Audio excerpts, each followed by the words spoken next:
அனைவருக்கும் வணக்கம். உங்களுடைய வாழ்வில் எல்லாவித வள செல்வங்கள் பெற இறைவன் அருள் புரியட்டும். இந்த வீடியோ வாயிலாக நாம் காண இருப்பது ஒருவருடைய வாழ்க்கையில் தொடக்க காலம் முதல் அவருடைய இறுதி காலம் வரை ஒரு குறிப்பிட்ட 4-5 தசாபுத்திகள் நடைபெறும். அந்த தசாநாதர்களுடைய அடிப்படையில் அவர்கள் எவ்விதமான யோக பலன்களை பெறப்போகிறார்கள், அசுப பலன்களை பெறப்போகிறார்கள் என்பது அந்தந்த கால அமைப்பில் நடக்கக்கூடிய தசாநாதர்கள் அமைந்திருக்கிற இடத்தை பொறுத்து ஜோதிடர்கள் கணித்து கூற இயலும். ஆக ஒருவருக்கு யதார்த்தமாக 1, 4, 7, 10 என்ற அந்த கேந்திர ஸ்தானத்தில் தசாநாதர்கள் வழிநடத்தும் போதும் 1, 5, 9 என்ற பூர்வீக பாக்கியஸ்தானங்களில் தசாநாதர்கள் வழிநடத்தும் போதும் உறுதியாக அவருக்கு நல்ல யோக பலன்களையும் செல்வ வளங்களையும் கொடுத்தே தீர்வார்.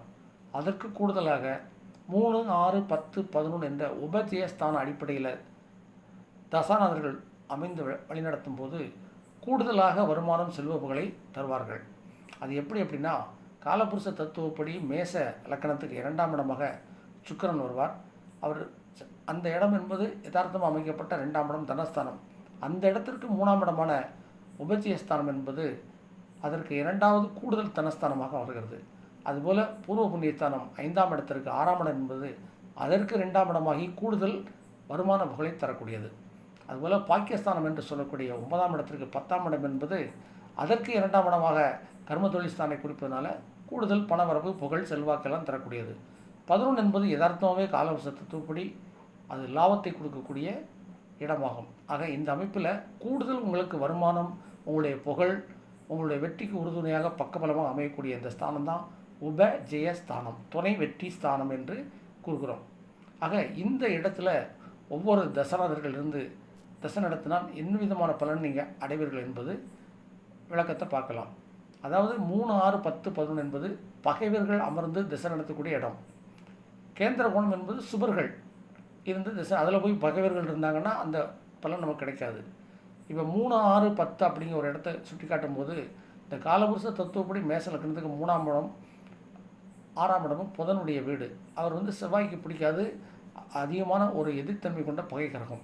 அந்த பகை கிரகம் 3, 6 இருக்கும்போது 10, 11 இருக்கும்போது என்ன பலனை தருவார்கள் என்ற அடிப்படையில் இதை அடிப்படையாக கொண்டு இப்போ லக்கணத்துக்கு 3ஆம் இடம் மிதுனத்தில் உள்ள புதன் எதில் இருந்தால் அவர் நல்ல வருவாயை தருவார்னா அந்த 3ஆம் இடத்துக்கு 11ஆம் இடம் என்று சொல்லக்கூடிய லக்கணத்தில் இருக்கணும்.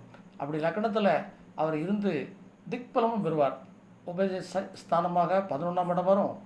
அவர் திக்பலம் பெற்று அவர் 17 ஆண்டு காலம் தசை நடத்தும்போது தசாநாதர்களை வாழ்வினுடைய உச்ச நிலைக்கு அந்த காரத்துவ அடிப்படையில் கணக்கு வழக்கு, ஆடிட்டர், வங்கித்துறை, இது சம்பந்தமாக ஒரு ஆராய்ச்சி, வானவியல், நுண்ணியல் ஆராய்ச்சி அப்படின்னு சொல்லி நுணுக்கமான ஒரு மிக உயர்ந்த நிலை, வியாபாரம், தொழில் எல்லாமே சிறக்களவுக்கு அந்த தசாநாதன் அமைத்து கொடுப்பார்.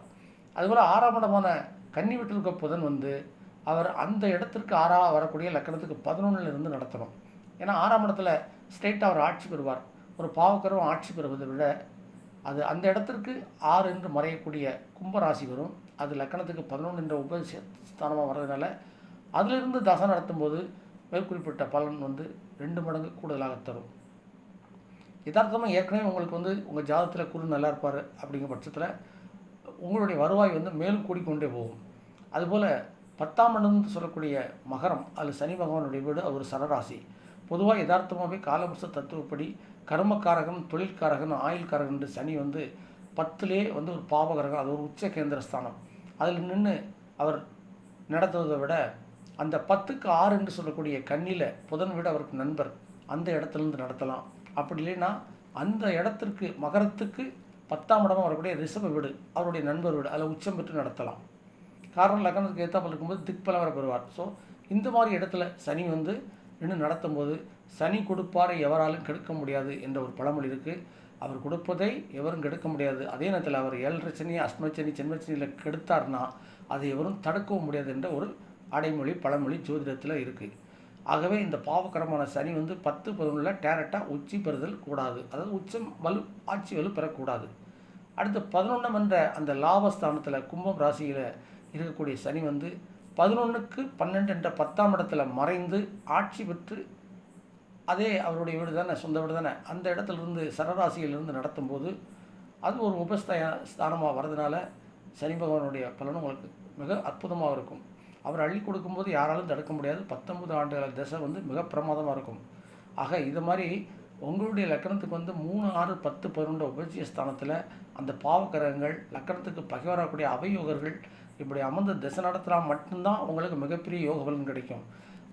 எனக்கு சனி திசை வந்து விட்டது, என்னால் இனிமேல் வந்து மீளவே முடியாது அப்படி நினைக்கக்கூடாது. எல்லா திசையும் யோகமும் தரும், யோக பங்கமும் தரும். அதில் குறிப்பாக சனி செவ்வாய் திசை வந்த உடனே எல்லா ஜோதிடம் கூறுவதில்ல இனிமேல் வாழ்க்கையில் முன்னிற்க வர முடியாது, அப்படிலாம் கிடையாது. அந்த தசநாதரை அமைந்து இடத்தக்கூடிய இடத்தை பொறுத்து தான் உங்களுடைய யோக பலனும் யோகமற்ற பலனும் நீங்கள் கணித்து தெரிந்து கொள்ள முடியும்.